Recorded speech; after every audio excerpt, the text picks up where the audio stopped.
믿을 수 없는 일이 벌어졌습니다. 미국 정부가 한국을 세계 질서 유지의 필수적인 국가로 공식 재평가했다는 소식이 전해진 겁니다.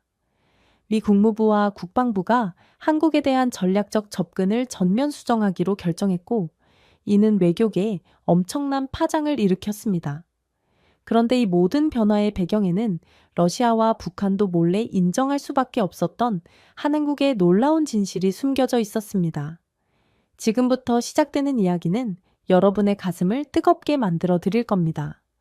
오늘의 주인공은 미국 워싱턴 DC 국제안보전략연구소의 수석 분석가 에드워드 하퍼입니다. 그럼 오늘의 사연을 시작하겠습니다. 시청하기 전에 좋아요와 구독 부탁드립니다. 저는 에드워드 하퍼, 미국 워싱턴 DC에 위치한 국제안보전략연구소의 수석 분석가입니다. 차가운 겨울 아침, 연구소 창문 너머로 보이는 워싱턴 모뉴먼트가 흐릿하게 보입니다. 하루도 빠짐없이 세계 각국의 정세와 힘의 균형을 분석하는 게 제 일상이죠. 제 책상 위에는 수십 개국의 데이터가 담긴 보고서들이 쌓여 있습니다. 저는 항상 냉정하게 판단합니다. 감정보다는 숫자와 데이터가 세상을 더 정확하게 보여준다고 생각하거든요. 하퍼, 러시아, 북한 협력 보고서는 어디까지 진행됐지? 옆자리에서 앨런 맥킨타이어가 물어봅니다. 지금 마무리 중이에요. 곧 제출할 거예요. 저는 컴퓨터 화면을 바라보며 대답했습니다. 한국에 대한 분석도 포함시켜야 할 텐데. 앨런이 말하자 저는 잠시 고개를 들어 바라봤습니다. 한국요? 특별히 분석할 필요가 있을까요? 이번 사안에서 한국은 그저 주변국일 뿐이잖아요. 앨런은 피식 웃더니 고개를 끄덕였습니다. 맞아. 그냥 형식적으로 넣어두자고. 저는 다시 키보드를 두드리며 러시아와 북한의 관계를 분석하는데 집중했습니다. 제 머릿속에서 한국은 단순한 제조업 국가에 불과했거든요. 반도체, 자동차, 휴대폰, 물론 잘 만들긴 합니다. 하지만 세계 질서를 좌우하는 핵심 국가라고는 생각하지 않았어요. 한국, 없어도 세계는 잘 굴러간다. 이것이 당시 제 결론이었습니다. 보고서를 작성하면서 저는 한국에 대해 단 몇 줄만 적었어요. 한국은 지역 내 제조업 강국이나 러시아, 북한 관계에 미치는 영향은 제한적임. 꼭 필요한 정도만 언급했을 뿐이죠. 저는 그날 늦게까지 사무실에 남아 보고서를 완성했습니다. 창밖으로 보이는 워싱턴의 불빛들이 차갑게 빛나고 있었어요. 그때만 해도 저는 몰랐습니다. 제가 지금 단순한 제조국가라고 평가절하한 그 작은 나라가 사실은 세계의 미래를 쥐고 있다는 사실을요. 이 모든 것이 바뀌기 시작한 건 다음 날 아침부터였습니다. 소장님이 갑자기 전체 회의를 소집했거든요. 러시아가 우크라이나 접경 지역에 군대를 집결시키고 있습니다. 전쟁 가능성이 높아지고 있어요. 그 말을 듣는 순간 사무실 전체가 긴장감으로 가득 찼습니다. 저희는 즉시 상황 분석에 들어갔고 각자 맡은 지역과 국가에 대한 보고서 작성을 시작했죠. 제 담당은 러시아, 북한, 그리고 동아시아 지역이었습니다. 한국에 대해서도 좀 더 자세히 알아봐야 할 필요성을 느꼈습니다. 하지만 솔직히 말하면 당시 저는 한국이라는 나라가 세계 무대에서 얼마나 중요한 위치를 차지하고 있는지 전혀 알지 못했죠. 그리고 그 무지가 얼마나 위험한 것인지도 모른 채 저는 그저 데이터에만 의존해 세상을 해석하고 있었습니다. 러시아의 우크라이나 침공 소식은 번개처럼 연구소를 강타했습니다. 모든 화면에서 키이우 상공의 검은 연기와 폭발음이 생중계되고 있었어요. 하퍼, 지금 당장 회의실로. 소장님의 다급한 목소리에 저는 즉시 자리를 박차고 일어났습니다. 회의실에는 이미 고위 관계자들이 긴박한 표정으로 모여 있었어요. 러시아군이 여러 지점에서 동시에 국경을 넘었습니다. 상황이 심각해요.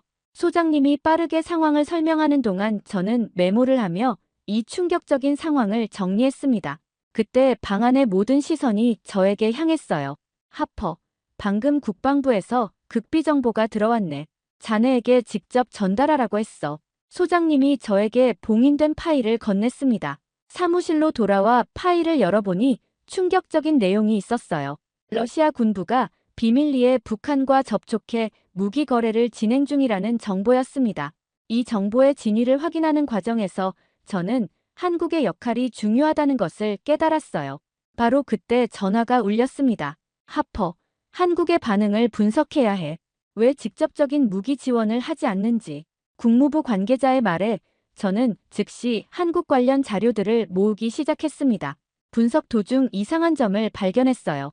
한국 정부의 공식 입장과 실제 행동 사이에 미묘한 차이가 있었습니다. 표면적으로는 직접 지원을 피하는 듯 했지만 미국과의 비공개 채널을 통해 첨단 군수 기술을 제공하고 있었어요. 이건 단순한 중립이 아니야. 저는 중얼거리며 더 깊이 파고들었습니다. 그날 저녁 워싱턴 내부에서는 한국의 태도에 대한 비판이 들끓고 있었어요. 특히 앨런은 강경하게 비판했습니다. 한국은 위기 때 항상 이랬어. 결국 자기 이익만 챙기는 거지. 회의 중에 앨런이 말하자 여러 동료들이 동조했어요. 하지만 제 마음 한켠에서는 의문이 들기 시작했습니다. 한국의 전략적 위치, 북한과의 복잡한 관계, 러시아와의 경제 교류, 모든 것을 고려하면 단순한 문제가 아니었어요. 다음 날 아침, 더 충격적인 소식이 들어왔습니다. 워싱턴 내 러시아 정보망이 한국 관련 자료에 접근하려 시도했다는 정보였어요.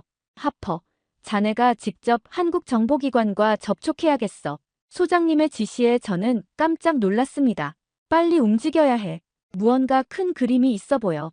저는 즉시 한국 정보기관 연락책을 만났어요. 왜 한국이 직접적인 무기 지원을 피하고 있는지 설명해 주세요. 제가 물었더니 한국 요원은 깊은 한숨을 내쉬었습니다. 생각보다 훨씬 복잡합니다. 러시아가 한국을 노리고 있어요. 무슨 뜻이죠? 러시아와 북한이 한국의 핵심 기술을 노리고 있습니다.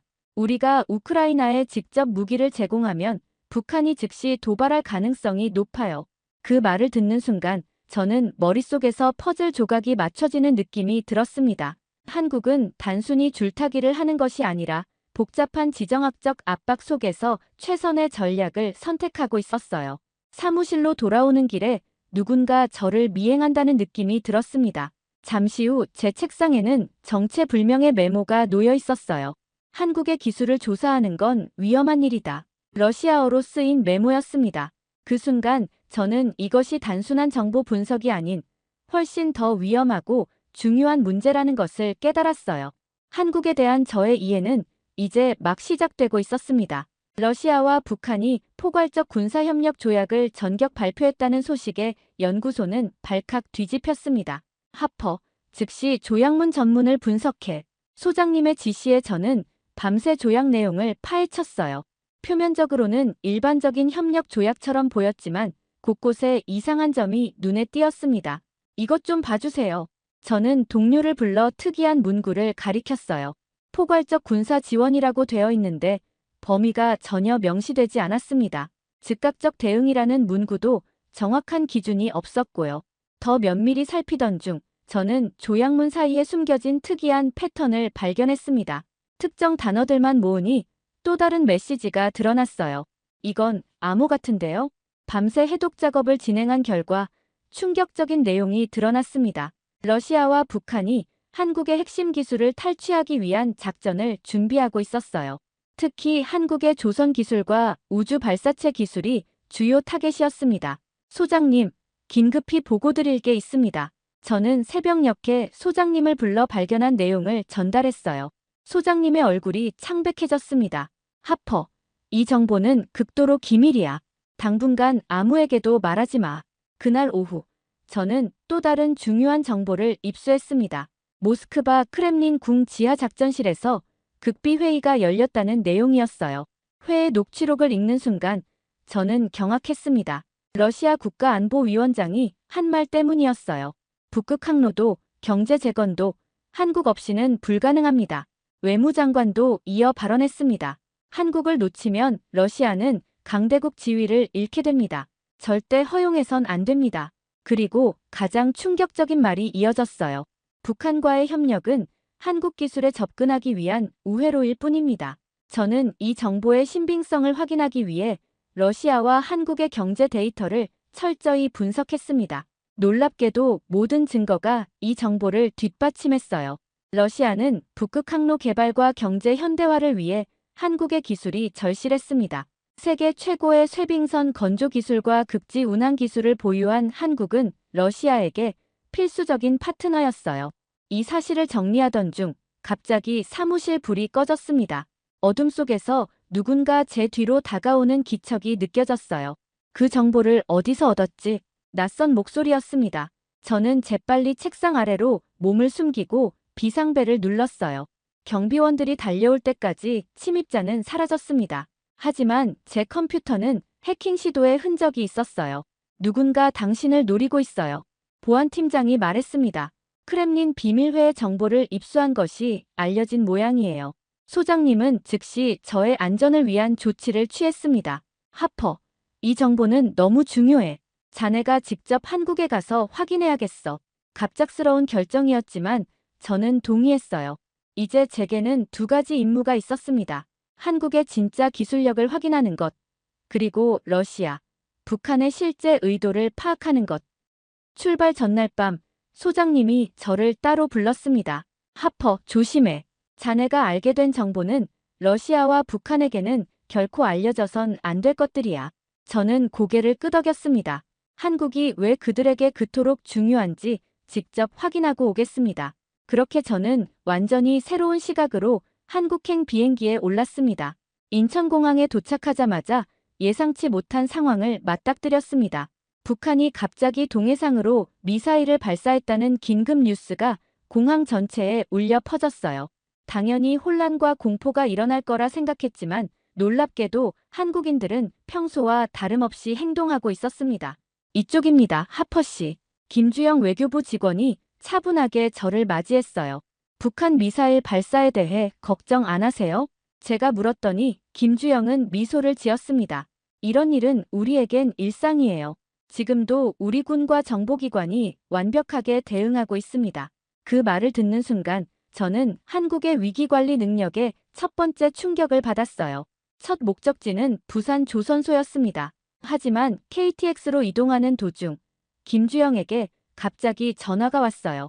일정이 변경되었습니다. 오늘 특별한 행사가 있어서요. 부산에 도착하자 저희를 태운 차는 바로 해군기지로 향했습니다. 무슨 일이죠? 제가 물었더니 김주영이 대답했어요. 오늘 세계 최대 쇠빙 연구선의 첫 시운전이 있습니다. 하퍼 씨를 위해 특별히 승선 허가를 받았어요. 저는 믿을 수 없었습니다. 잠시 후 거대한 쇠빙선 앞에 서게 되었어요. 이 배는 영하 50도에서도 3m 두께의 얼음을 깨며 운항할 수 있습니다. 조선소 책임자가 자랑스럽게 설명했어요. 더 놀라운 일은 그 다음이었습니다. 오늘 시운전에 직접 참여하시겠어요? 갑작스러운 제안에 저는 망설임 없이 수락했어요. 쇠빙선의 거대한 엔진이 가동되는 진동이 온몸으로 전해졌습니다. 선장이 저에게 특별히 조타 체험을 허락했어요. 이런 기회는 외국인에게 거의 주어지지 않습니다. 선장이 말했습니다. 제가 직접 조타기를 잡는 순간 세계 최고의 기술력을 손끝으로 느낄 수 있었어요. 선장은 이어서 충격적인 이야기를 들려주었습니다. 러시아가 이 기술을 얻기 위해 수년간 접근해왔습니다. 하지만 우리는 핵심 기술은 공유하지 않습니다. 그 말을 듣는 순간 크렘린 비밀회의 내용이 떠올랐어요. 시운전을 마치고 배에서 내리는데 한 낯선 남성이 저에게 다가왔습니다. 하퍼 씨, 잠시 대화 좀 나눌 수 있을까요? 저는 경계심을 느꼈지만 대화에 응했어요. 러시아와 북한의 협력에 대해 뭘 알고 계신지요? 남성이 물었습니다. 저는 즉시 이 사람이 러시아 정보원임을 직감했어요. 특별히 아는 것 없습니다. 제가 짧게 대답하자 남성은 미소를 지었습니다. 한국 기술에 대한 보고서를 작성하신다면 저희가 도움을 드릴 수 있습니다. 김주영이 재빨리 다가와 대화를 중단시켰어요. 경계를 강화해주세요. 김주영이 보안 요원에게 지시했습니다. 저녁에는 예정에 없던 일정이 추가되었어요. 김주영의 가족집에 초대받은 것입니다. 오늘은 제 어머니 생신입니다. 외국인 손님을 모시면 좋아하실 것 같아서요. 작은 아파트였지만 따뜻한 가족의 정이 넘쳤습니다. 김주영의 어머니는 저를 위해 직접 불고기와 갈비를 준비해 주셨어요. 우리나라가 어떤가요? 김주영의 아버지가 물으셨습니다. 놀랍습니다. 기술력도 대단하지만 이렇게 가족 간의 정이 깊은 것도 인상적이에요. 제가 진심으로 대답했어요. 그날 밤, 저는 한국인의 삶과 가치관을 이해하게 되었습니다. 다음 날은 서울 북부 우주센터로 향했어요. 누리호 발사 테스트가 예정되어 있었습니다. 하지만 도착하자마자 비상 상황이 발생했어요. 발사 시스템에 문제가 생겼습니다. 연구원이 긴박하게 말했습니다. 저는 한국 엔지니어들이 위기 상황에 대처하는 모습을 지켜봤어요. 놀랍게도 불과 30분 만에 문제를 해결하고 발사 준비를 마쳤습니다. 우리는 항상 최악의 상황에 대비합니다. 책임 연구원이 자신감 있게 말했어요. 드디어 발사 카운트다운이 시작되었습니다. 5, 4, 3, 2, 1. 엄청난 불꽃과 함께 누리호가 하늘로 솟아올랐어요. 그 순간 전율이 제 온몸을 타고 흘렀습니다. 이 나라는 세계가 필요로 하는 나라구나. 처음으로 마음 깊은 곳에서 우러나온 생각이었어요. 그 순간 저는 한국에 대한 제 모든 선입견이 완전히 무너지는 것을 느꼈습니다. 한국에서 돌아온 후 저는 완전히 다른 사람이 되었습니다. 제가 직접 본 한국의 기술력과 국민성은 이전의 모든 분석 자료를 뛰어넘는 것이었어요.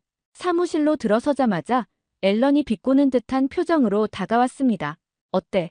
한국 관광 잘했어? 저는 침착하게 대답했어요. 관광이 아니라 현장 조사였습니다. 그리고 우리가 알던 것보다 훨씬 중요한 사실들을 발견했어요. 앨런은 코웃음을 쳤습니다. 뭘 그렇게 대단한 걸 발견했다고? 한국이 없으면 러시아의 북극 전략이 불가능하다는 사실을요. 제 말에 앨런의 표정이 굳었습니다. 증거는 모스크바 크렘린 비밀회의 녹취록과 직접 목격한 한국의 기술력이요. 앨런은 잠시 말을 잃었다가 경고하듯 말했어요. 하퍼, 조심해. 그런 주장은 너의 경력에 해롭다고. 저는 개의치 않고 보고서 작성에 착수했습니다. 한국에서 보고 느낀 모든 것을 담았어요. 북한 미사일 발사에도 동요하지 않는 위기 대응력, 세계 최고의 쇠빙선 기술, 우주 발사체 기술, 그리고 러시아 정보원의 접근 시도까지. 보고서가 거의 완성될 무렵 소장님이 사무실에 들어왔습니다. 하퍼, 자네 보고서에 대한 소문이 벌써 돌고 있네. 앨런이 강하게 반발하고 있어. 예상했던 일입니다. 제가 대답했어요. 그런데 더 심각한 문제가 있어. 자네 컴퓨터가 해킹 시도를 받았다네. 소장님의 말에 저는 경악했습니다. 즉시 보안팀이 투입되어 조사에 들어갔어요. 해킹 시도는 러시아에서 온 것으로 추정됩니다. 보안팀장이 보고했습니다. 목표는 한국 관련 자료와 크렘린 회의 정보인 것 같아요.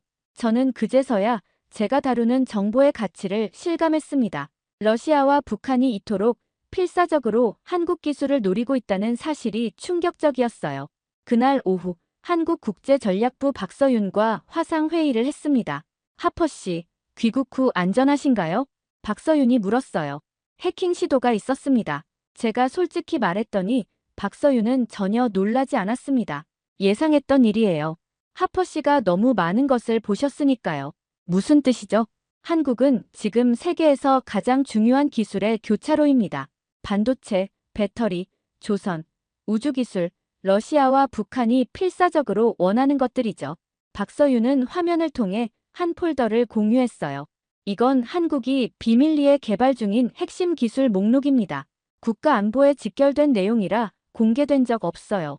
파일을 열어보니 믿기 힘든 내용이 담겨 있었습니다.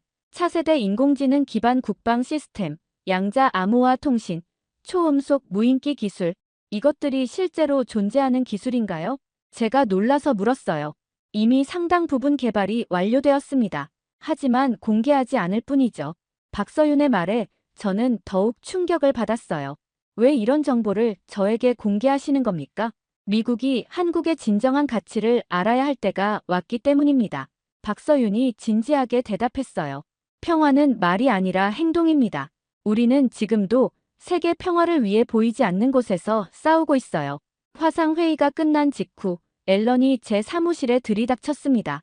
하퍼, 내 보고서 초안을 봤어. 당장 수정해야 해.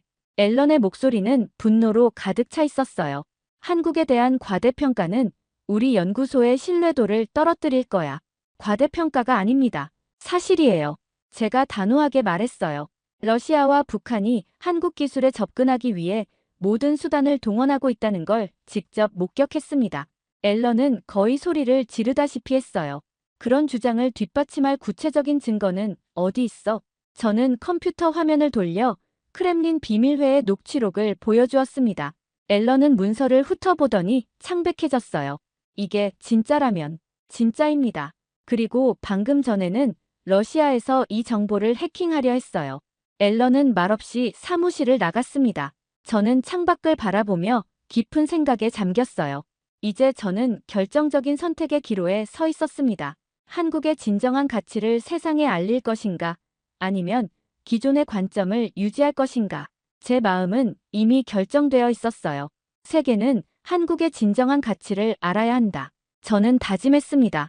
보고서의 마지막 문장을 입력했어요. 한국 없이는 세계도 없다. 러시아도 없다. 한국은 선택이 아니라 필수다. 이 보고서가 가져올 파장을 생각하니 가슴이 뛰었습니다. 하지만 진실은 반드시 알려져야 했어요.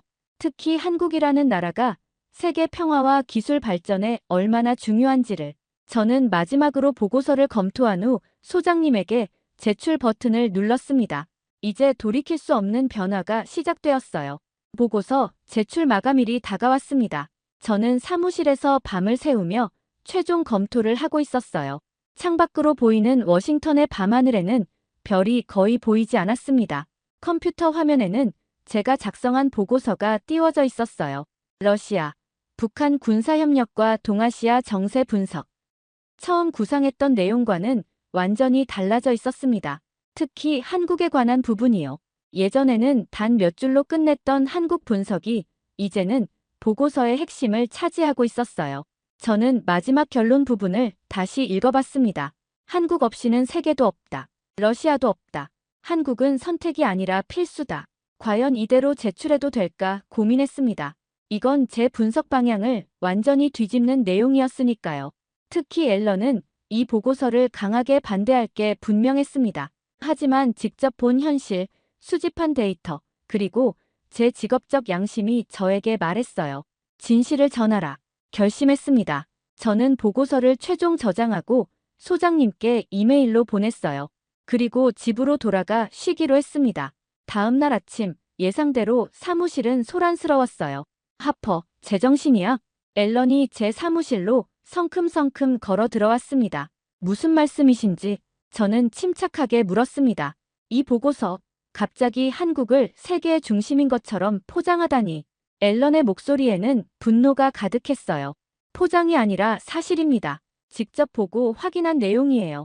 제가 차분히 대답했습니다. 소장님과 상층부가 이걸 믿을 거라고 생각해. 지금까지 우리가 한국에 대해 어떤 분석을 해왔는데. 앨런이 소리쳤어요. 그래서 더 중요합니다. 우리의 분석이 틀렸다면 바로 잡아야죠. 제 목소리는 단호했습니다. 앨런은 한참을 저를 노려보더니 사무실을 나갔어요. 얼마 후 소장님이 저를 사무실로 불렀습니다. 하퍼, 이 보고서가 정말 자네 생각인가? 소장님이 물었어요. 네, 확신합니다. 제가 대답했습니다. 한국은 우리가 생각했던 것보다 훨씬 더 중요한 나라입니다. 기술력, 외교적 위치, 미래 산업 잠재력, 모든 면에서요. 소장님은 잠시 생각에 잠겼다가 말했습니다. 상원 외교위원회 앞에서 이 내용을 발표할 수 있겠나? 저는 놀랐지만 곧 고개를 끄덕였습니다. 할 수 있습니다. 좋아. 내일 발표회가 있네. 준비하게. 소장님이 말했어요.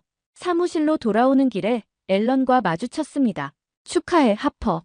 발표자로 선정됐다며. 앨런의 목소리에는 비꼬미 가득했어요. 고마워요. 제가 짧게 대답했습니다. 하지만 난 내가 틀렸다고 생각해. 한국 같은 나라가 세계 질서에 그렇게 중요할 리 없어. 앨런이 말했습니다.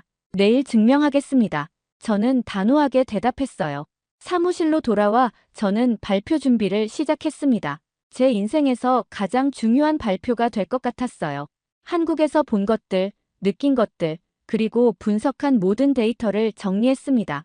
특히 한국의 기술력이 어떻게 세계의 미래를 좌우하는지, 그리고 왜 우리가 한국과 함께 해야 하는지를 설득력 있게 전달하고자 했어요.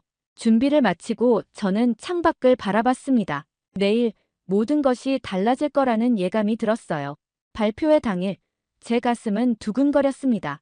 워싱턴의 한 회의장에는 국무부, 국방부 관계자들과 상원 의원들이 모여 있었어요. 제가 발표할 차례가 왔습니다. 단상에 올라 청중들을 바라보니 앨런이 맨 뒷자리에 앉아 있었어요. 저는 깊게 숨을 들이마시고 시작했습니다. 오늘 저는 러시아, 북한 군사협력과 동아시아 정세에 대한 분석을 발표하겠습니다. 첫 슬라이드를 넘기며 말했어요. 하지만 무엇보다 중요한 것은 한국의 역할입니다. 청중들 사이에서 작은 술렁임이 일었습니다. 저는 최근 한국을 방문하고 돌아왔습니다. 그리고 우리가 그동안 한국에 대해 얼마나 잘못 이해하고 있었는지 깨달았어요. 저는 한국의 기술력, 산업 현황, 외교적 위치에 대해 상세히 설명했습니다. 누리호 우주발사체, 세계 최대 쇄빙선 건조 능력, 반도체와 배터리 기술의 세계적 우위 등을 하나하나 증거와 함께 제시했어요. 러시아 국가안보위원장이 북극 항로도, 경제 재건도, 한국 없이는 불가능하다고 말한 것은 단순한 외교적 수사가 아닙니다. 제가 강조했습니다. 이것은 현실입니다. 러시아도, 중국도, 미국도 한국 없이는 미래 산업을 이끌어갈 수 없어요. 청중들의 표정이 진지해졌습니다. 우리는 한국과 함께해야 합니다. 한국을 지키는 것은 세계를 지키는 것입니다. 제 목소리에는 확신이 가득했어요. 마지막 슬라이드에서 저는 한강 야경 사진을 보여줬습니다. 이것이 제가 본 한국입니다. 과거의 상처를 딛고 미래를 향해 나아가는 나라. 세계가 필요로 하는 나라. 발표가 끝나고 숙연한 침묵이 흘렀습니다. 그리고 한 상원 의원이 일어나 질문했어요. 한국이 정말 그렇게 중요하다면 왜 우크라이나 사태에서 더 적극적인 역할을 하지 않았습니까? 저는 박서윤의 말을 떠올렸습니다. 평화는 말이 아니라 행동입니다. 한국은 전쟁의 확대보다 종식에 집중하고 있습니다. 제가 대답했어요. 그들은 인도적 지원과 경제 제재에 동참하면서도 러시아와의 대화 채널을 유지하고 있습니다. 이것은 단기적 판단이 아닌 장기적 평화 전략이죠. 국방부 차관이 고개를 끄덕였습니다. 설득력 있는 분석입니다. 우리의 동아시아 전략을 재검토해야겠군요. 질의응답 시간이 끝나고 많은 참석자들이 저에게 다가와 추가 정보를 요청했습니다. 저는 가슴 벅찬 감동을 느꼈어요. 미국의 전략적 기조가 변화하기 시작하는 순간을 목격하고 있었거든요. 한국은 이제 작은 동맹국이 아닌 세계가 필요로 하는 핵심 국가로 인식되기 시작했습니다. 회의장을 나서는데 앨런이 다가왔어요. 괜찮은 발표였어. 앨런의 목소리에는 여전히 냉소가 묻어 있었지만 예전보다는 누그러진 느낌이었습니다. 고마워요. 언젠가 당신도 한국에 가보면 좋겠네요. 제가 말했습니다. 소장님이 저에게 다가와 어깨를 두드렸어요. 훌륭했네, 하퍼. 자네 분석이 국가 정책에 반영될 것 같아. 그 순간 저는 제가 단순한 보고서를 넘어 역사의 한 페이지를 쓰고 있다는 느낌이 들었습니다. 한국이라는 나라를 제대로 알리는 데 기여했다는 사실이 저를 뿌듯하게 했어요. 그날 저녁, 저는 한국에서 가져온 기념품을 바라보며 생각했습니다. 세상을 바꾸는 건 항상 예상치 못한 곳에서 시작되는 법이지. 발표 후 몇 주가 지났습니다. 워싱턴 DC의 포토맥 강변은 봄 기운으로 가득했어요. 저는 연구소 옥상에 서서 강을 바라보고 있었습니다. 저 멀리 작은 불꽃놀이가 터지고 있었어요. 주머니에서 한국 출장 때 받은 기념품을 꺼내 들었습니다. 누리호 모형이었어요. 작지만 정교하게 만들어진 이 모형을 바라보며 저는 깊은 감동을 느꼈습니다. 하퍼, 여기서 뭐해? 뒤에서 소장님의 목소리가 들렸어요. 그냥 생각에 잠겨 있었습니다. 제가 대답했습니다. 소장님이 제 옆에 와서 함께 강을 바라봤어요. 자네 보고서가 큰 변화를 가져왔어. 국무부에서 한국과의 협력 강화 방안을 적극 검토하고 있다네. 소장님이 말했습니다. 다행이네요. 제가 고개를 끄덕였어요. 솔직히 말해보게. 왜 그렇게 확신을 가졌던 건가? 한국에 대해서 소장님이 물었습니다. 저는 잠시 생각하다가 대답했어요. 누리호 발사 현장에 있었을 때였습니다. 그 순간 느꼈어요. 이 작은 나라가 세계를 바꾼다는 것을요. 소장님은 미소 지으며 저를 바라봤습니다. 좋은 분석가는 데이터만 보는 게 아니라 현실을 보는 법도 알아야 하지. 소장님이 말한 후 자리를 떠났어요. 저 혼자 남아 계속 강을 바라봤습니다. 제 인생이 이렇게 바뀔 줄은 상상도 못했어요. 한국이라는 나라에 대한 인식이 완전히 달라진 것뿐 아니라 세상을 바라보는 제 시각 자체가 변했습니다. 수치와 데이터만으로는 파악할 수 없는 진실이 있다는 것을 깨달았어요. 직접 경험하고 느끼고 소통해야만 비로소 볼 수 있는 진실이요. 한국은 어쩌면 세계에서 가장 많이 오해받고 있는 나라일지도 모릅니다. 겉으로 드러나는 모습보다 훨씬 더 강하고 더 지혜롭고 더 깊은 나라였어요. 그리고 그 작은 나라는 세계의 미래를 좌우할 만큼 중요한 위치를 차지하고 있었습니다. 제 눈에서 뜨거운 눈물이 흘러내렸어요. 감동의 눈물이었습니다. 비록 제 몸은 미국 워싱턴에 있었지만 제 마음은 한국과 함께 뛰고 있었어요. 이 작은 나라가 세계를 바꾼다. 저는 중얼거렸습니다. 한국 없이는 미래도 없다. 누리호 모형을 다시 주머니에 넣으며 저는 미소 지었어요. 제 인생에서 가장 값진 깨달음을 준 나라를 생각하며요. 어느새 포토맥 강 위로 더 큰 불꽃이 터졌습니다. 그 화려한 불꽃처럼 한국은 세계를 밝게 비추고 있었습니다. 그리고 이제 많은 사람들이 그 빛을 보기 시작했어요. 저도 그중 한 사람이었고 더 많은 사람들에게 그 빛을 알리는 역할을 하게 되었습니다. 상원 의원들, 국무부와 국방부 관계자들, 그리고 저희 연구소 동료들까지 모두가 한국이라는 나라를 새롭게 바라보기 시작했어요.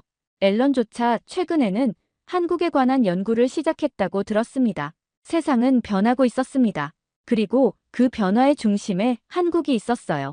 기술의 중심, 평화의 중심, 미래의 중심으로서요. 저는 깊은 숨을 들이마셨습니다. 이제 집으로 돌아갈 시간이었어요. 하지만 마음속에는 언젠가 다시 한국을 방문하고 싶다는 소망이 자리 잡고 있었습니다. 더 많은 것을 보고, 더 많은 것을 배우고, 더 많은 것을 느끼기 위해서요.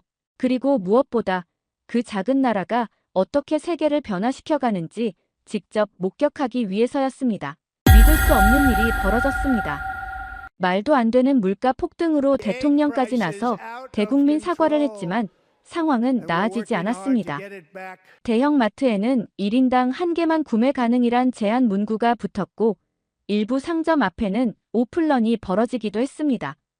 미국 전역에서는 한국 제품 암거래가 성행하기 시작하며 30만 달러를 주고 한국 제품을 밀수하다 적발되는 초유의 사태까지 발생해 전국이 발칵 뒤집힌 상황인데요.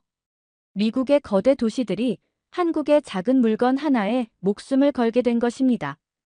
도대체 무슨 일이 있었던 걸까요? 지금 바로 시작합니다. 시청하기 전에 좋아요와 구독 부탁드립니다. 안녕하세요. 저는 에밀리 존슨, 조지아주 작은 마을에서 소피아 베이커리를 운영하고 있어요. 남편을 사고로 잃고 10살 딸 소피아와 단둘이 살고 있죠. 제 인생의 전부는 소피아와 이 작은 빵집이에요. 그날도 평소처럼 이른 아침부터 반죽을 치대고 있었어요. 창문으로 비치는 햇살이 빵 반죽 위에 내려앉아 희망이 가득한 하루가 시작된다고 느꼈죠. 소피아 베이커리는 제 남편이 살아있을 때 함께 시작한 작은 꿈이었어요. 남편을 잃은 후 이 작은 가게는 제게 단순한 생계 수단을 넘어 삶의 의미가 되었답니다. 이른 아침부터 반죽을 치대고 있었어요. 창문으로 비치는 햇살이 빵 반죽 위에 내려앉아 희망이 가득한 하루가 시작된다고 느꼈죠. 소피아 베이커리는 제 남편이 살아있을 때 함께 시작한 작은 꿈이었어요. 남편을 사고로 잃은 후 이 작은 가게는 제게 단순한 생계 수단을 넘어 삶의 의미가 되었답니다. 엄마, 오늘도 버터를 만들어요? 10살 소피아가 앞치마를 두르며 물었어요. 딸의 이름을 딴 이 베이커리는 우리 두 사람의 삶 그 자체였습니다. 소피아의 맑은 눈동자를 보며 미소 지었죠. 그럼 오늘도 우리 시그니처 메뉴를 만들어야지. 저는 정성스럽게 달걀을 깨뜨렸어요. 버터롤과 크림파이에는 특별한 비결이 있었는데 바로 신선한 달걀의 노른자가 만들어내는 고소한 풍미였습니다. 손님들은 제 빵을 엄마의 손맛이 느껴진다고 칭찬했어요. 도넛은 제가 설탕 뿌릴게요. 소피아가 씩씩하게 외쳤어요. 자그마한 손으로 도넛 위에 슈가 파우더를 뿌리는 모습이 그렇게 사랑스러울 수가 없었답니다. 소피아는 학교에 가기 전 항상 저를 도왔어요. 우리는 함께 빵을 진열하고 커피를 준비했죠. 오전 7시 문을 열자 첫 손님 데이빗 클락이 들어왔어요. 매일 아침 출근길에 들르는 그는 이제 가족 같은 단골이 되었죠. 에밀리, 오늘도 버터롤은 완벽하네. 이거 먹으면 하루가 달라진다니까. 고마워요, 데이빗. 오늘도 좋은 하루 보내세요. 그가 나간 후 마사 윌슨 할머니가 지팡이를 짚고 들어오셨어요. 일주일에 3번은 꼭 오시는 분이었죠. 에밀리, 오늘 크림파이 준비됐니? 물론이죠, 마사 할머니. 방금 오븐에서 꺼냈답니다. 할머니는 빵 한 조각을 드시더니 눈을 지그시 감았어요. 그 표정만으로도 제 하루가 빛나게 되었죠.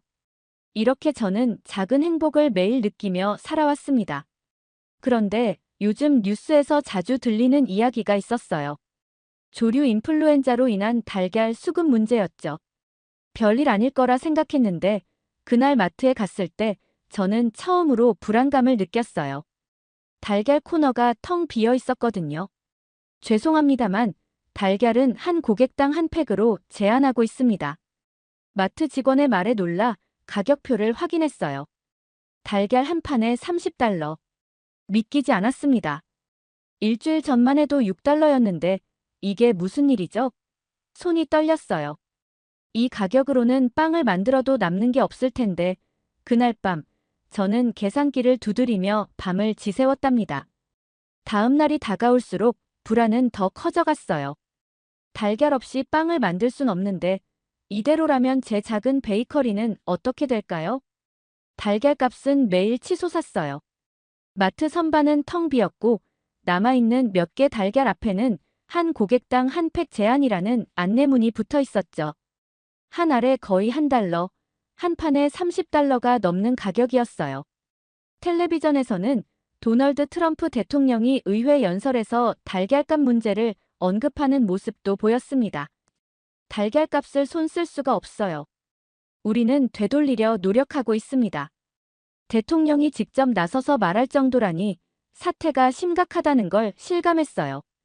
베이커리에서 달걀은 빵의 영혼과도 같은 존재인데 이렇게 가격이 오르면 가게 운영이 어려워질 수밖에 없었죠. 에밀리, 크림파이 가격이 올랐네. 마사 할머니가 가격표를 보며 물었어요. 저는 고개를 숙이며 작게 대답했죠. 죄송해요.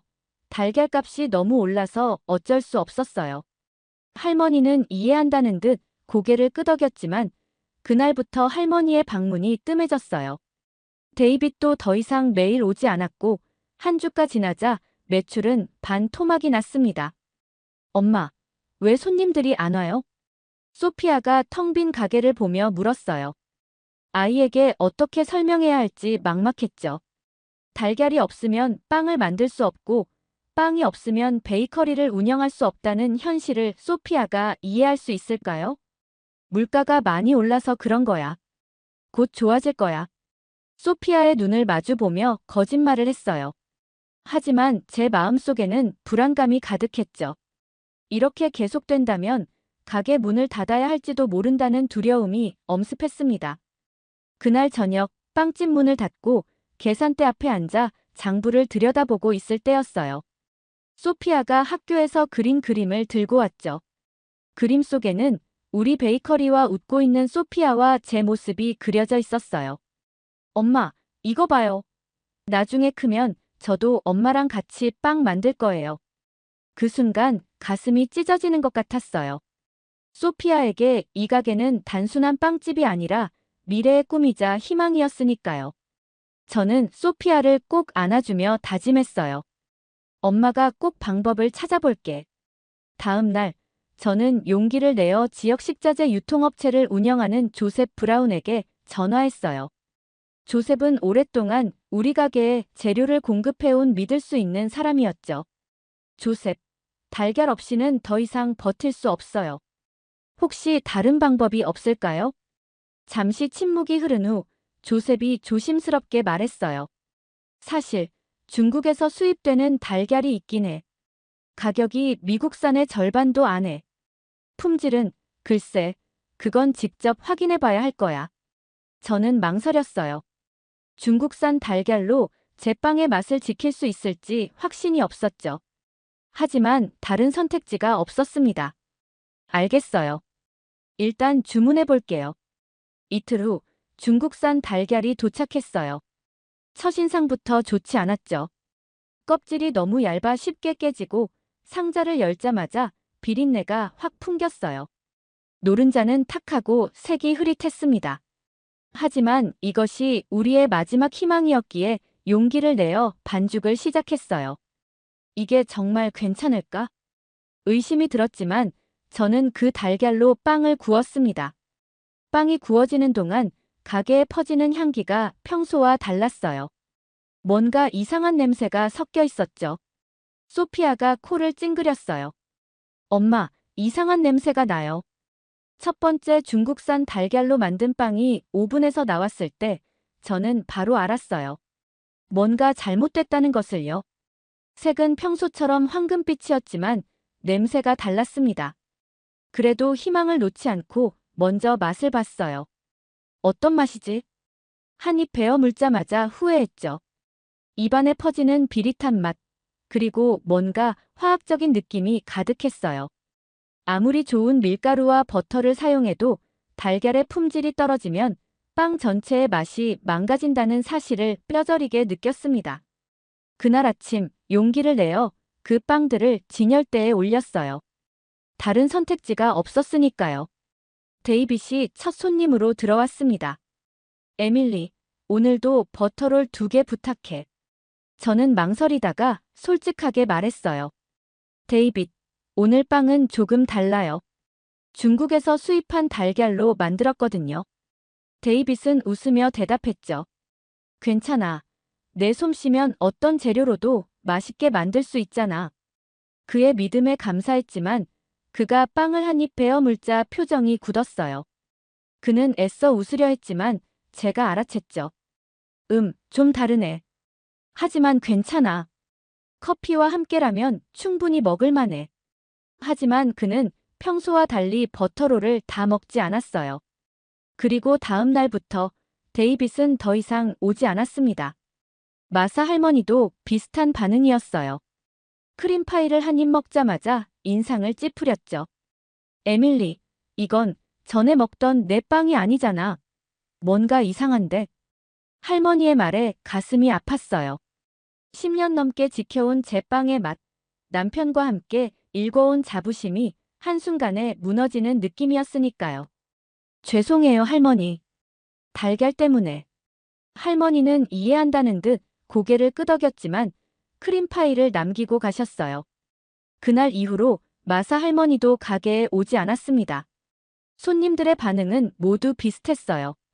예의상 미소를 지으며 빵을 먹었지만 대부분 다 먹지 못했고 다시 오지 않았죠. 일주일이 지나자 가게는 텅 비었습니다. 가장 큰 타격은 소피아의 반응이었어요. 학교에서 돌아온 소피아에게 평소처럼 빵 한 조각을 건넸는데 아이는 한 입 먹고 뱉어버렸어요. 엄마, 이거 이상한 맛이 나요. 아픈가요? 소피아의 순수한 질문에 눈물이 났어요. 저는 빵을 만드는 사람으로서 무엇보다 엄마로서 실패한 느낌이었습니다. 아니, 소피아. 엄마가 새로운 달걀을 써서 그래. 괜찮아. 먹지 않아도 돼. 그날 밤, 저는 남은 중국산 달걀로 만든 빵을 모두 쓰레기통에 버렸어요. 한푼이 아쉬운 상황이었지만 이런 품질의 빵으로는 가게를 계속할 수 없다고 느꼈거든요. 계산대 앞에 앉아 깊은 한숨을 내쉬는데 소피아가 다가와 제 어깨에 머리를 기대었어요. 엄마, 이제 우리 빵집 못하는 거예요? 아이의 맑은 눈을 보며 무슨 말을 해야 할지 몰랐어요. 현실은 너무 명확했습니다. 이대로라면 한 달도 버티기 힘들 거예요. 엄마가 방법을 찾아볼게, 소피아. 약속할게. 그렇게 말했지만 가슴 한편으로는 절망감이 밀려왔어요. 달걀 문제가 해결되지 않는 한 해결책은 없어 보였으니까요. 다음 날 아침 조셉에게 전화를 걸었어요. 조셉, 중국산 달걀로는 안 돼요. 너무 품질이 떨어져서 빵을 만들 수가 없어요. 전화 너머로 조셉의 한숨 소리가 들렸어요. 그럴 줄 알았어, 에밀리. 다른 베이커리들도 다 똑같은 반응이야. 하지만 지금으로선 다른 방법이 없어. 마지막 희망마저 사라지는 순간이었어요. 이제 정말 가게 문을 닫아야 할지도 모른다는 생각에 가슴이 무너져 내렸습니다. 이대로 내 꿈도, 우리 가게도 끝나는 걸까? 혼잣말처럼 중얼거렸지만 소피아가 제 말을 들었는지 조용히 다가와 손을 꼭 잡아주었어요. 엄마, 우리 빵집이 제일 맛있어요. 꼭 다시 맛있는 빵 만들 수 있을 거예요. 아이의 믿음에 눈물이 났지만 용기를 내어 미소 지었어요. 아직 포기할 수는 없었으니까요. 한 주가 지나고 가게는 점점 더 어려워졌어요. 매일 아침 빵을 굽지만 찾는 손님이 거의 없었죠. 중국산 달걀로 만든 빵의 소문이 퍼진 것 같았어요. 어느 날 저녁 또 한 번 텅 빈 진열대를 바라보며 시름에 잠겨 있을 때였습니다. 문이 열리고 조셉이 들어왔어요. 에밀리, 좋은 소식이 있어. 조셉의 얼굴에는 오랜만에 보는 희망찬 표정이 있었어요. 저는 무슨 일인지 궁금해하며 조셉을 맞이했죠. 오늘 뉴스 봤어? 한국에서 달걀이 수입된대. 조류 인플루엔자 여파로 미국 달걀 가격이 폭등하자 한국 정부가 수출을 허가했다더군. 한국? 거기서 달걀이 온다고? 솔직히 반신반의했어요. 한국이라는 나라는 알고 있었지만 달걀을 수출할 만큼 농업이 발달했다는 사실은 몰랐거든요. 그래, 뉴스에서 봤어. 충남 아산이라는 곳에서 생산한 달걀 33만 개가 조지아주로 수입됐대. 이게 첫 수출이라더군. 조셉은 신문을 꺼내 보여줬어요. 확실히 한국의 달걀 공장 사진과 함께 기사가 실려 있었습니다. 품질이 어떨지 모르겠지만 중국산보다는 확실히 낫다고 하더라고. 한국은 식품 안전 기준이 꽤 높은 편이래. 처음으로 작은 희망이 생겼어요. 하지만 여전히 의심이 남았죠. 정말 괜찮을까? 중국산처럼 실패하면 이제 정말 문 닫아야 해. 조셉은 확신에 찬 목소리로 말했어요. 뉴스에서 특수 상자에 포장해서 온도를 잘 유지한다고 했어. 한 달 가까이 걸려오는데도 신선도를 유지한대. 한번 시도해 볼 만한 가치가 있을 것 같아. 저는 깊이 생각했어요.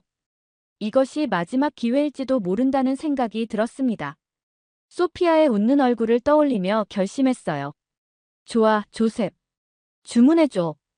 얼마나 걸릴까? 이미 내가 내 몫까지 주문해뒀어. 일주일 안에 도착할 거야. 조셉의 말에 놀라움과 고마움이 교차했어요. 친구가 저를 믿고 미리 주문해둔 것이었죠. 고마워, 조셉. 정말 고마워. 일주일이 지났지만 한국산 달걀은 오지 않았어요. 기다림에 지친 저는 조셉에게 전화했죠. 아직 통관 중이래. 조금만 더 기다려야 할 것 같아. 또 3일이 지나고 드디어 기다리던 전화가 왔어요. 에밀리, 도착했어. 지금 가게로 배달 중이야. 가슴이 두근거렸어요. 이 달걀이 저희 가게의 운명을 결정할 테니까요. 소피아도 제 긴장감을 느꼈는지 조용히 제 손을 잡아주었어요. 엄마, 분명 맛있는 빵을 다시 만들 수 있을 거예요. 배달 트럭이 도착하고 상자가 내려졌어요. 조셉이 말한 특수 포장이 눈에 띄었습니다. 상자 위에는 한글로 뭔가 쓰여 있었고 그 옆에 영어로 대한민국 충남 아산이라고 적혀 있었어요. 조심스럽게 상자를 열었을 때 놀라움을 감출 수 없었어요. 중국산과는 달리 달걀 하나하나가 완벽하게 정렬되어 있었고 껍질이 단단해 보였죠. 한 개를 들어 살펴보니 색이 균일하고 윤기가 돌았어요. 우와, 이건 정말 달라 보이는데. 한 알을 깨뜨려 보았어요. 노른자가 탁한 중국산과는 달리 진한 황금빛 노른자가 그릇에 담겼습니다. 비린내도 없고 오히려 신선한 향이 났어요. 소피아, 이리 와봐. 이거 봐.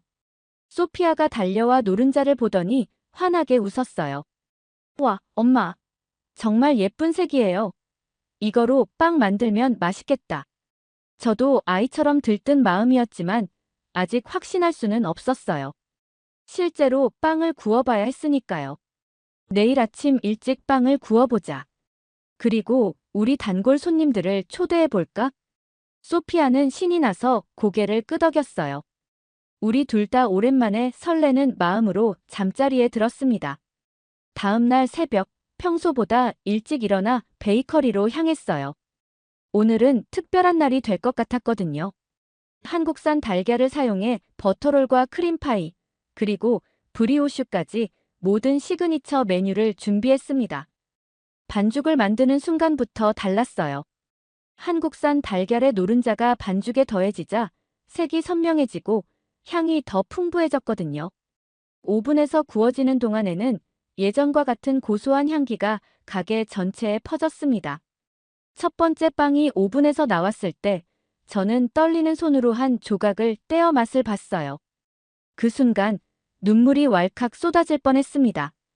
이거야. 바로 이 맛이야. 버터롤과 크림파이가 오븐에서 나오자마자 가게 안은 예전의 달콤하고 고소한 향기로 가득 찼어요.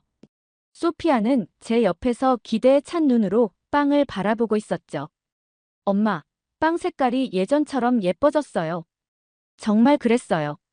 한국산 달걀로 만든 빵은 황금빛이 도는 갈색으로 윤기가 흘렀어요. 중국산 달걀로 만들었을 때의 칙칙한 색과는 완전히 달랐죠. 따끈한 빵 한 조각을 소피아에게 건넸어요. 한번 맛봐볼래? 소피아는 조심스럽게 한 입 베어 물었어요.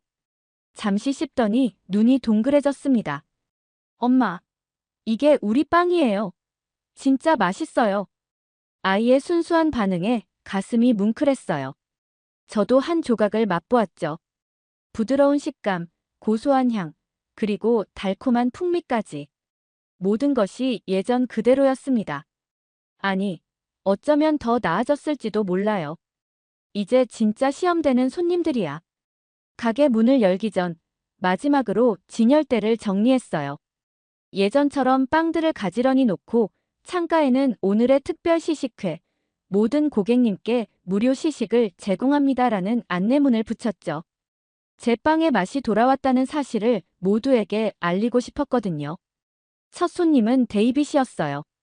그는 몇 주 동안 오지 않다가 오늘 처음으로 다시 나타났죠. 에밀리, 좋은 아침이야. 오늘은 무슨 특별한 날이니? 데이빗의 눈에는 의심과 기대가 교차하고 있었어요. 그동안 실망을 안겨준 것이 미안했지만 이제 다시 자신있게 빵을 권할 수 있어 기뻤습니다. 데이빗, 오늘은 특별한 날이에요. 새로운 달걀로 만든 빵이 준비되었거든요. 한번 맛봐 주실래요? 버터롤 한 조각을 접시에 담아 건넸어요.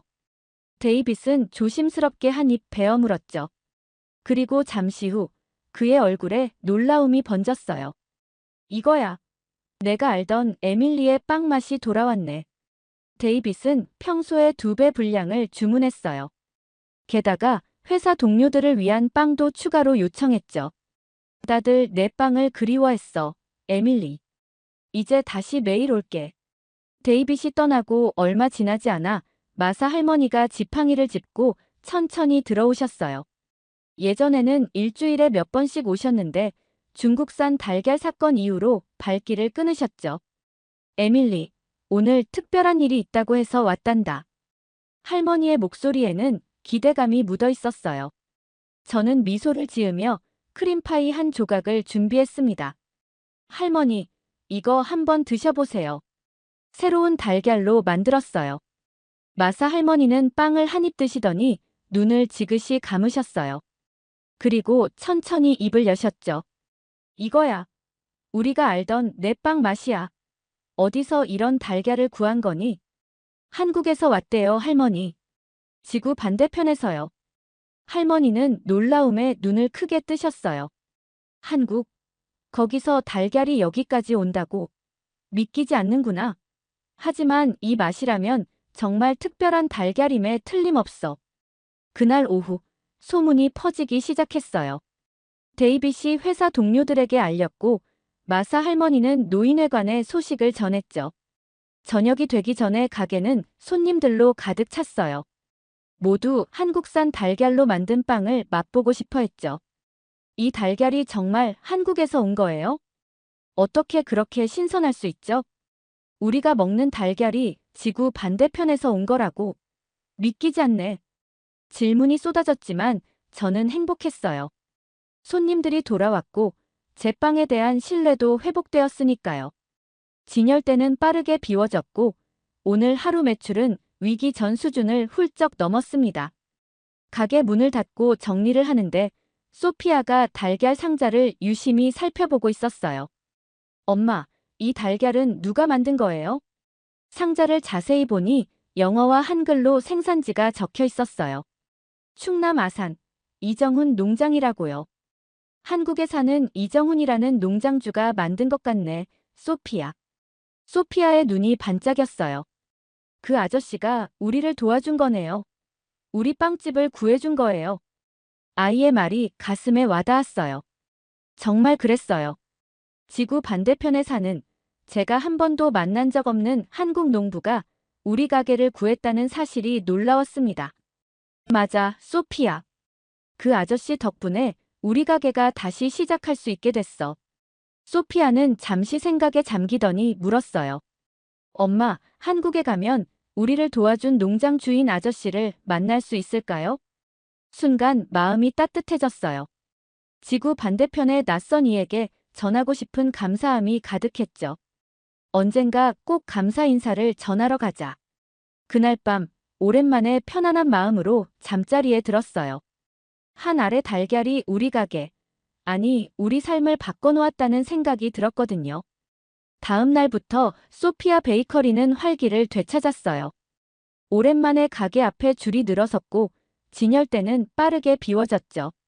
손님들이 한국산 달걀로 만든 빵에 대한 소문을 듣고 찾아왔거든요. 에밀리, 이 크림파이는 정말 특별해. 이 맛을 다시 볼 수 있어 기뻐. 데이빗이 말했어요. 그는 이제 예전처럼 매일 아침 출근길에 들르기 시작했죠. 고마워요, 데이빗. 이 맛을 되찾기 위해 정말 많은 노력을 했어요. 한국산 달걀이라고. 신기하네. 한국에 대해 잘 몰랐는데 이제 관심이 생겼어. 데이빗뿐만 아니라 다른 손님들도 한국에 대해 질문하기 시작했어요. 저는 아는 범위 안에서 설명했지만 사실 저 역시 한국에 대해 많이 알지 못했죠. 그래서 인터넷으로 한국의 농업과 식품 안전 기준에 대해 찾아보기 시작했어요. 놀라운 사실을 많이 알게 되었죠. 한국은 식품 안전에 매우 엄격한 나라였고 특히 달걀 생산 과정이 철저하게 관리된다는 것을 알았어요. 충남 아산은 깨끗한 환경에서 닭을 키우는 것으로 유명하다고 했죠. 일주일 후 지역 신문사의 기자가 가게를 찾아왔어요. 조류 인플루엔자로 위기에 처한 소규모 베이커리의 생존기를 취재하고 있습니다. 한국산 달걀로 가게를 살렸다는 이야기를 들었는데 인터뷰 가능할까요? 처음에는 당황스러웠지만 소피아가 옆에서 고개를 끄덕이는 것을 보고 용기를 냈어요. 물론이죠. 우리 이야기가 다른 분들에게 도움이 된다면 좋겠네요. 기자는 제가 달걀 대란으로 어려움을 겪었던 이야기, 중국산 달걀의 실패, 그리고 한국산 달걀이 우리 가게를 살린 과정을 꼼꼼하게 기록했어요. 그리고 인터뷰 말미에 중요한 질문을 했죠. 소피아 베이커리가 이렇게 회복된 것처럼 다른 업체들도 한국산 달걀을 이용하면 도움이 될까요? 저는 확신을 가지고 대답했어요. 물론이죠. 저희는 한국산 달걀 덕분에 위기를 극복할 수 있었어요. 품질이 매우 우수하고 신선해서 제가 원하는 맛을 다시 만들 수 있었거든요. 이틀 후 지역 신문 일면에 저희 이야기가 실렸어요. 조류 인플루엔자 위기 속 한국산 달걀이 살린 조지아의 작은 베이커리. 사진에는 소피아와 제가 빵을 들고 환하게 웃고 있었죠. 기사는 빠르게 퍼졌고 더 많은 사람들이 가게를 찾아오기 시작했어요. 심지어 다른 도시에서도 손님들이 왔답니다. 정말 한국산 달걀로 만든 빵이 맞나요? 그 맛이 궁금해서 여기까지 왔어요. 매출은 달걀 대란 이전보다도 높아졌고 인근 다른 베이커리들도 한국산 달걀을 찾기 시작했어요. 조셉은 이제 지역 베이커리들에 한국산 달걀을 전문적으로 공급하는 중개인이 되었죠. 에밀리, 내 덕분에 내 사업도 새로운 전환점을 맞게 됐어. 고마워. 조셉이 어느 날 말했어요. 저는 웃으며 고개를 저었죠. 내 덕분이 아니라 한국 달걀 덕분이에요. 그리고 그걸 알려준 건 조셉이잖아요. 그날 저녁 가게를 정리하며 생각했어요. 단 한 알의 달걀이 이렇게 큰 변화를 가져올 줄 누가 알았을까요? 한국이란 나라가 저희에게 이렇게 큰 도움을 줄 거라고 상상이나 했을까요? 엄마, 우리 뭔가 특별한 걸 해요. 소피아가 갑자기 말했어요. 호기심에 아이를 바라봤죠. 뭘 하자는 거야, 소피아? 한국 아저씨에게 감사하다고 편지를 써요. 그리고 우리 빵도 보내면 어떨까요? 우리를 도와준 분에게 감사의 마음을 전하는 거예요. 소피아의 제안에 가슴이 따뜻해졌어요. 딸이 이렇게 감사할 줄 아는 아이로 자라고 있다는 사실이 정말 자랑스러웠죠. 그거 정말 좋은 생각이야. 아저씨 이름이 이정훈이었지. 충남 아산에 사시는. 조셉에게 전화해 한국 농장주의 정확한 주소를 물어보기로 했어요. 그리고 소피아와 함께 감사 편지를 쓰기 시작했죠. 영어로 쓴 편지를 번역기로 한국어로 옮겼어요. 이정훈님께 저희는 미국 조지아주의 작은 베이커리 주인 에밀리와 딸 소피아입니다. 당신의 달걀이 저희 가게를 살렸다는 사실을 알려드리고 싶었어요. 소피아는 한국 국기도 그려 넣었고 저는 특별히 오래 보관할 수 있는 쿠키를 구워 함께 포장했어요. 국제 우편으로 보내기 전 소피아가 마지막으로 한마디 더 적었죠. 언젠가 한국에 가서 직접 감사 인사를 드리고 싶어요. 패키지를 붙이고 나오면서 문득 생각이 들었어요.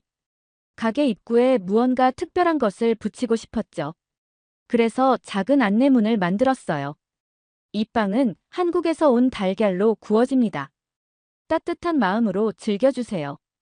그리고 옆에는 작은 한국 국기를 그려 넣었어요. 이것이 저희가 할 수 있는 작은 감사의 표현이었죠. 한 달이 지났어요. 소피아 베이커리는 이제 지역에서 가장 인기 있는 빵집이 되었죠. 달걀 대란은 여전했지만 한국산 달걀 덕분에 저희 가게는 안정을 찾았어요. 매일 아침 일찍부터 문을 열면 손님들이 줄을 서서 기다렸고 점심 무렵이면 대부분의 빵이 팔려나갔죠. 에밀리, 내 가게 소문이 정말 대단해. 이제는 관광객들도 찾아온다며. 마사 할머니가 어느 날 오셔서 말씀하셨어요. 그런 것 같아요, 할머니. 어제는 뉴욕에서 왔다는 부부가 찾아오기도 했어요. 제 대답에 할머니는 만족스러운 미소를 지으셨죠. 내가 이렇게 성공하는 걸 보니 내가 다 뿌듯하구나. 남편이 하늘에서 널 보고 있다면 정말 자랑스러워 할 거야. 할머니의 말씀에 눈시울이 뜨거워졌어요. 남편이 살아있을 때 함께 꿈꿨던 모습이 이런 거였으니까요. 작지만 사람들에게 사랑받는 베이커리, 정성을 다해 만든 빵으로 행복을 나누는 곳. 어느 날 오후, 낯선 아시아 남성이 가게를 찾아왔어요. 그는 주변을 유심히 살펴보다가 제게 다가왔죠. 혹시 에밀리 존슨 씨신가요? 약간의 억양이 있는 영어였지만 또렷했어요. 저는 놀라며 고개를 끄덕였죠. 네, 제가 에밀리입니다. 어떻게 도와드릴까요? 남성은 명함을 건넸어요. 한글과 영어가 함께 쓰여 있었죠. 저는 한국농림축산식품부 미국 담당 김준호라고 합니다. 귀하의 베이커리 이야기가 한국에도 알려져 방문하게 되었습니다. 놀라움에 말을 잇지 못했어요. 그가 계속 설명했죠. 이정훈 씨가 받은 감사 편지와 쿠키, 그리고 지역 신문 기사가 한국 언론에도 소개되었습니다. 한국 달걀의 품질을 알린 좋은 사례로 주목받고 있어요. 정말요? 저희 이야기가 한국에서도 알려졌다고요? 김준호 씨는 태블릿을 꺼내 한국 뉴스 기사를 보여줬어요. 비록 글자는 읽을 수 없었지만 소피아 베이커리 사진과 제 모습이 선명했죠. 소피아와 함께 찍은 사진도 있었고요. 이정훈 씨가 당신의 편지에 정말 감동했다고 합니다. 그리고 이런 말씀을 전해달라고 하셨어요. 제 달걀이 미국의 작은 베이커리를 도왔다는 사실이 너무 기쁩니다. 언제든 한국에 오시면 농장으로 초대하고 싶습니다. 눈물이 차올랐어요. 지구 반대편에 사는 한 번도 만난 적 없는 사람과 이렇게 마음이 연결될 수 있다는 사실이 놀라웠죠. 정말 감사합니다. 꼭 이정훈 씨께 저희의 진심 어린 감사를 다시 한번 전해주세요. 김준호 씨는 미소 지으며 고개를 끄덕였어요. 그리고 한 가지 제안이 있습니다. 한국농림축산식품부에서 미국 시장 개척을 위한 홍보대사로 에밀리 씨와 소피아를 초청하고 싶습니다. 한국을 방문해 이정훈 씨의 농장도 보고 한국 식품의 우수성을 알리는 행사에 참여해 주시겠어요? 믿을 수 없는 제안이었어요. 소피아와 제가 한국을 방문한다니 상상도 못했죠. 정말인가요? 저희를 한국에 초대한다고요? 네, 모든 비용은 농림축산식품부에서 지원합니다. 에밀리 씨의 이야기는 한미식품 교류의 좋은 사례니까요. 그날 저녁 소피아에게 이 놀라운 소식을 전했어요. 아이는 믿을 수 없다는 듯 눈을 동그랗게 뜨고 소리쳤죠. 진짜요? 한국에 가서 이정훈 아저씨를 만날 수 있어요? 엄마, 이건 정말 꿈 같은 일이에요. 소피아는 바로 세계 지도를 펼쳐 한국의 위치를 찾아봤어요. 그리고 충남 아산이 어디 있는지 인터넷으로 검색했죠. 엄마 봐요. 여기가 우리를 도와준 달걀이 온 곳이에요. 소피아의 열정적인 모습에 저도 마음이 설렜어요. 이 모든 것이 한 알의 달걀에서 시작됐다는 게 믿기지 않았죠. 작은 베이커리의 위기가 이렇게 놀라운 기회로 이어질 줄 누가 상상이나 했을까요? 그날 밤 가게 문을 닫은 후 소피아와 함께 앉아 한국어 기초 단어를 배우기 시작했어요. 안녕하세요. 감사합니다. 맛있어요. 소피아는 신이 나서 반복해 읽었죠. 아이의 눈에는 호기심과 기대가 가득했어요. 저는 문득 깨달았습니다. 위기는 항상 새로운 가능성의 문을 열어준다는 것을요. 달걀 대란이라는 위기가 없었다면 저희는 한국이라는 나라와 이렇게 특별한 인연을 맺지 못했을 테니까요. 엄마, 이정훈 아저씨에게 뭐라고 말할까요? 만나면요. 소피아의 질문에 잠시 생각했어요. 우선 감사합니다라고 말하자. 그리고 우리 빵도 맛보게 해드리면 어떨까? 좋아요. 우리 빵으로 이정훈 아저씨를 기쁘게 해드려요. 소피아의 순수한 말에 미소가 지어졌어요. 한 알의 달걀이 만든 이 작은 기적이 우리 삶을 얼마나 풍요롭게 바꿔놓았는지 새삼 감사하게 느껴졌습니다. 한국산 달걀이 도착한 지 일주일이 지났어요. 소피아 베이커리는 활기를 되찾았고 손님들은 하나둘 돌아오기 시작했죠. 매일 아침 반죽을 만들 때마다 감사한 마음이 들었어요. 진한 황금빛 노른자를 보며 지구 반대편에서 온 작은 기적에 경이로움을 느꼈죠. 에밀리, 오늘도 빵이 정말 맛있어. 이 달걀이 정말 한국에서 온 거 맞아? 마사 할머니가 크림파이를 드시며 물으셨어요. 저는 미소 지으며 대답했죠. 네, 할머니. 한국 충남 아산이라는 곳에서 왔대요. 이정훈이라는 농장주가 생산한 달걀이라고 해요. 참 신기하네. 지구 반대편에서 온 달걀이 우리 작은 마을의 베이커리를 살리다니. 할머니의 말씀에 가슴이 따뜻해졌어요. 정말 신기한 일이었죠. 텔레비전에서는 여전히 달걀 대란에 관한 뉴스가 나오고 있었고 많은 소규모 베이커리들이 문을 닫고 있다는 소식이 들려왔어요. 하지만 저희는 덕분에 위기를 넘길 수 있었죠. 그날 오후 지역 신문사에서 기자가 찾아왔어요. 조지아 타임즈의 리사 파커입니다. 한국산 달걀로 가게를 살린 이야기를 취재하고 싶은데 인터뷰 가능할까요? 처음에는 망설였지만 제 이야기가 다른 자영업자들에게 도움이 될 수도 있겠다는 생각이 들었어요. 소피아도 옆에서 고개를 끄덕이며 용기를 주었죠.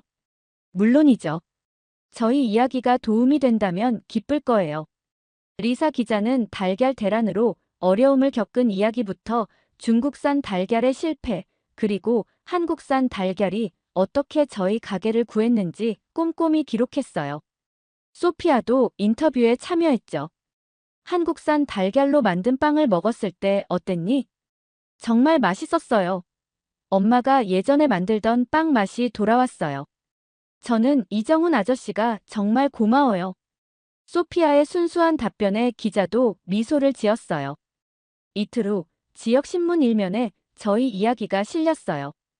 달걀 대란 속 한국산 달걀이 살린 조지아의 작은 베이커리. 기사가 나간 후 가게는 더 많은 손님들로 북적이기 시작했어요. 심지어 인근 도시에서도 찾아왔죠. 모두 한국산 달걀로 만든 빵이 어떤 맛인지 궁금해했어요.